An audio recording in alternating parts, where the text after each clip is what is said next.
Woo! What'd you get? Oh, I don't know. You don't know. It's the moment you've all been waiting for. Whiskey Thoughts and Tater Tots. This is our prediction of our top 5 of 2020. Did you get what was in the thing that we pulled? Yeah, the keychain. But the people don't see it. Oh. They gotta see it. Ta-da! Wow. That's Keychain. a quality keychain from China. But we're gonna get into our top 5. We're gonna start it off with a countdown. We're gonna go 5, 4, 3, 2, 1. We're gonna give you our honorable mention of 2020. And I'm going to give you the one that I thought was the most hyped, but was the most let down bourbon of 2020. Because it was just trash. We're going to start off with top 5. Number 5. 5. Smoke Wagon Uncut Unfiltered. So it is at number 5, but why do we have it in our top 5? This is really good. It's probably the most hyped bourbon of 2020. Like, okay, so I'm on a lot of the Facebook pages. You're on a lot of the Facebook pages. Everybody's talking about the Smoke Wagon Uncut Unfiltered. There's actually 3 Smoke Wagons. There's the straight, there's the small batch, and there's the Uncut Unfiltered. But I think the Uncut Unfiltered out of the 3 is just fantastic. For what it is, it drinks super smooth. There's a lot of caramel. There's a lot of tobacco at the end of the finish. It's barrel strength at 114 proof. Super smooth. You wouldn't even be thinking that it's 114 proof. It's just, I feel like this is like New Riff. New Riff last year was like I was literally about to say New Riff that, last year was like the big thing that everybody was going after. Smoke Wagon this year is everything that everybody's going after. Now you're supposed to do it with your tongue. Like, That's what I just did. All right, so this one I'm actually incredibly passionate about. So, Packed 6, number 6 in this series. Blood Oath. Comes in this awesome box. The reason why I thought that it stood out is just, it's one of those where when you taste it, you just know that it's that. And if you haven't had it, it's kind of like a, whoa, like it's just special. So among that, I would say RC6 is kind of like that, and Stag Junior is like that, any sort of badge. But with this, I think the fact that it was port barrels, right? That it was finished in? Port barrels and cognac.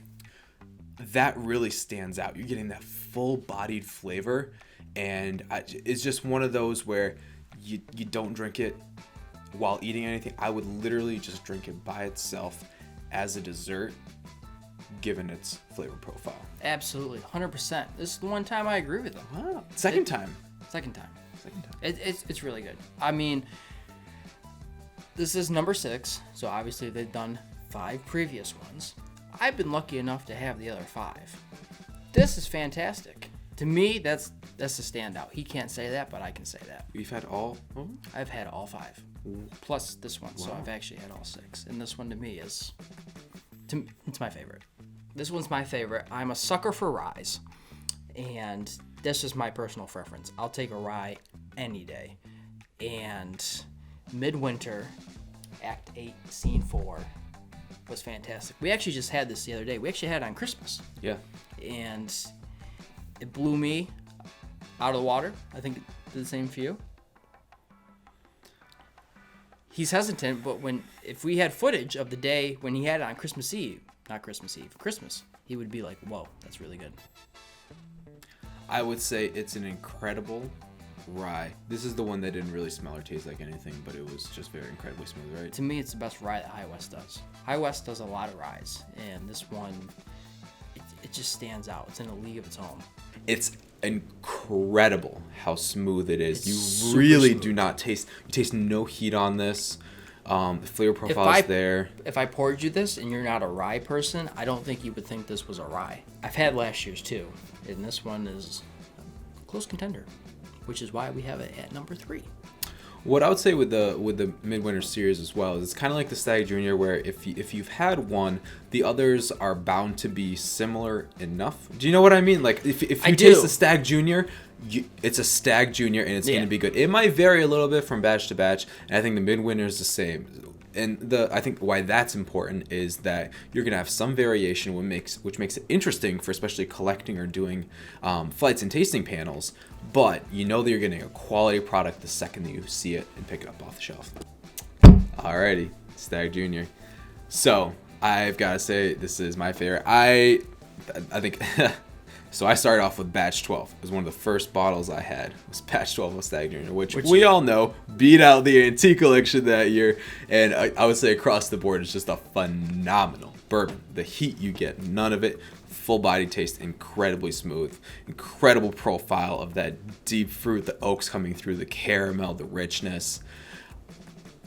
This year's batch, the fall batch, I would say it really follows up with that same profile. I mean, I think what shines through is you're still getting that full bodiedness, that sweetness there, the caramel, the oak, and what's kind of like playing off the differences is going to be the fruit profile. I think that it's a little deeper fruit, more of like a blueberry pomegranate, as opposed to like maybe like even like a strawberry cherry. Like it's a little darker fruit, and I don't mind that at all. And I have 3 batches of it. Blueberry pomegranate. Yeah, blueberry pomegranate, dark. He always has to put something in there that just blueberry. Drop the comments below. I really need to know. Does anybody else get a blueberry pomegranate? No. Ever since batch 12 of the Stag Junior, they really kept it going. Like they had batch 12, like you just said, exceeded George T. Stagg. But it's one thing to like, okay, you had a good batch, but then like batch 13 was still good. Like they could have easily fallen off of that trail, but 13 was good, 14 is good, 15's coming out. They're doing barrel picks next year for stores. It's crazy. It's Stag Junior, I feel like if you're not lucky enough to get the George T. Stagg that comes out once a year, Stag Junior, it's really same level, if not maybe a little bit higher than Antique, and it's actually cheaper in price. Now, for the moment you all been waiting for. Number 1 of 2020. 2020 has been a terrible year. But I would have never have thought that we would have been able to find this bottle.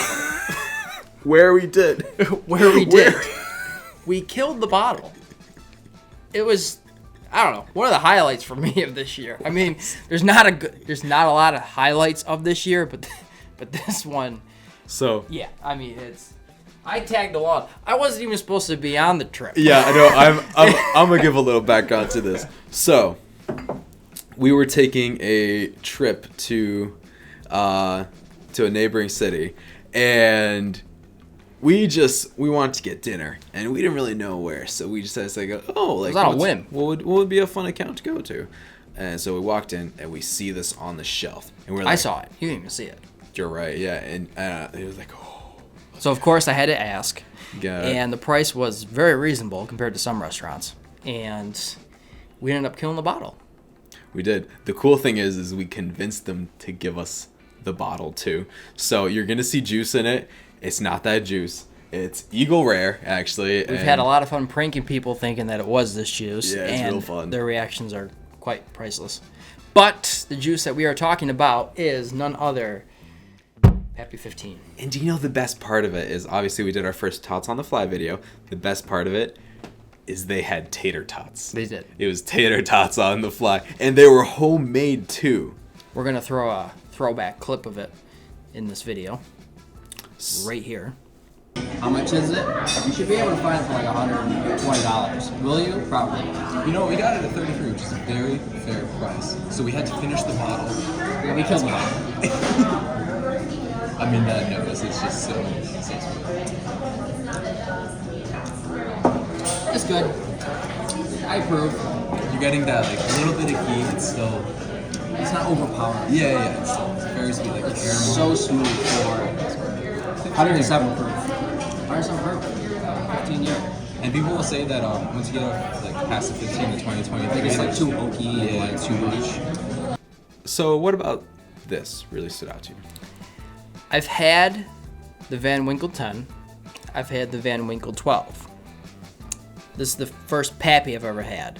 I've heard people say that the 20 and 23 is a little bit too much, kind of like how I think Elijah Craig, 18 years, a little too much. It's very oaky compared to the regular Elijah Craig and the Elijah Craig Barrel Proof. This to me was like the middle.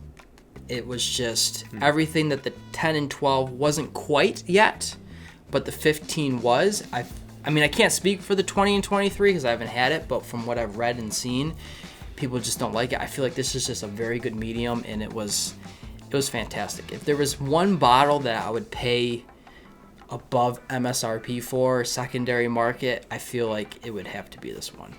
I feel like it's just it was good. It was. I do have to. So I think we both had a really solid like 3 ounces, 2.5. Yeah, they were very nice. They were very nice. They knew who we were, so they were very nice. But I would say that we have to put in disclaimer that we were in a good mood. We were excited, and we were just trying it. I think unless we were to do a blind tasting with stuff like Stag Junior and other stuff to really make that case. Yeah. But it was just, I mean, the smell on it, you're not really smelling any heat. It's just, you just know it's gonna be full body, so easy smooth. drinking. Yeah, It was incredibly smooth. The fact that you had it in 2020 in the place that you had it under the circumstances that you I wasn't even supposed to be there. It was an open invitation that I took advantage of. Drove a nice Audi too. Now I know that you have a unfortunately disappointing bourbon. I do.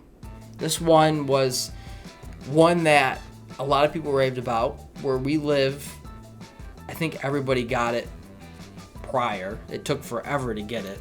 I mean, COVID didn't help the whole situation either. Most places got it, summer. We didn't get it till like late fall. Yeah. So everybody was like, oh, this is really good. This is really good. If you can find it, you got to get it. We didn't see it till what, November?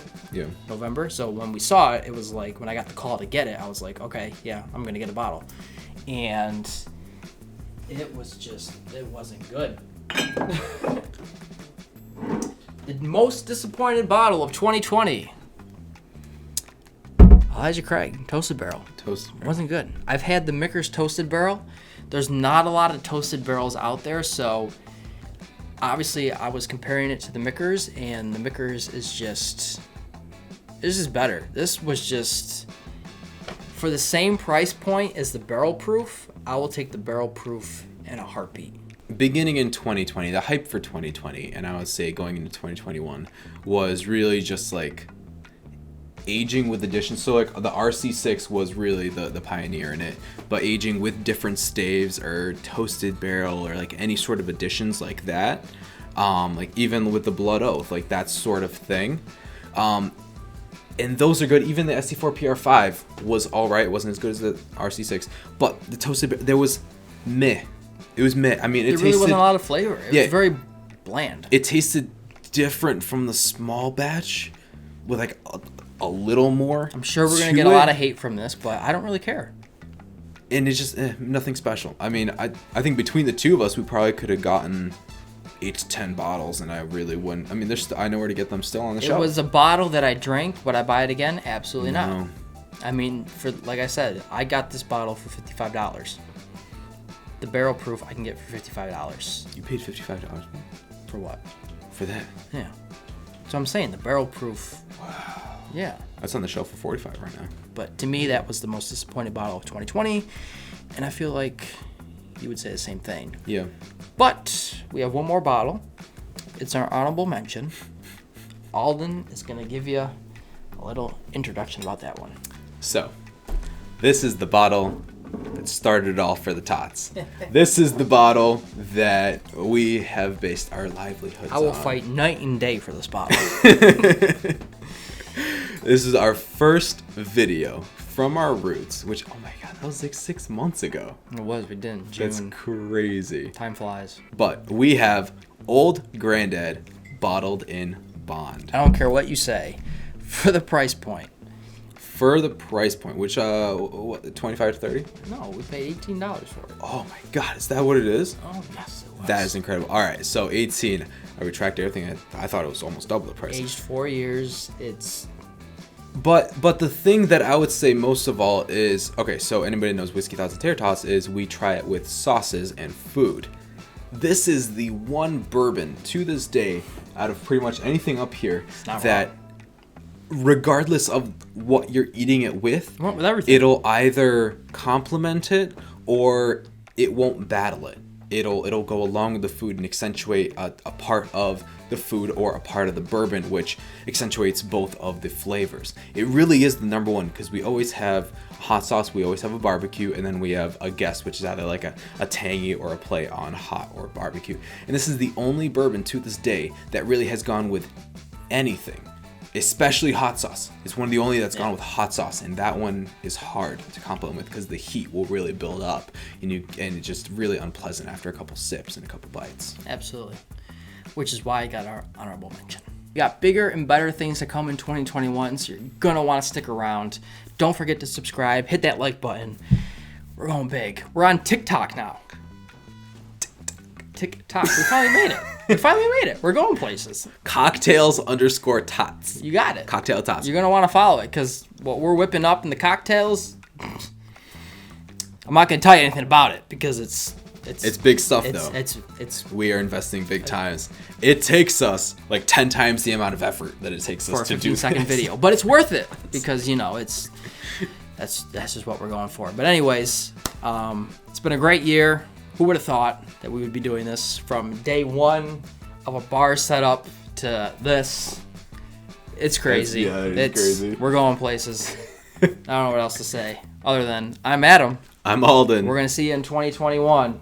Whiskey Thoughts and Tater Tots. You got it. That was stupid. That's a terrible outro. I have to piss like a motherfucker.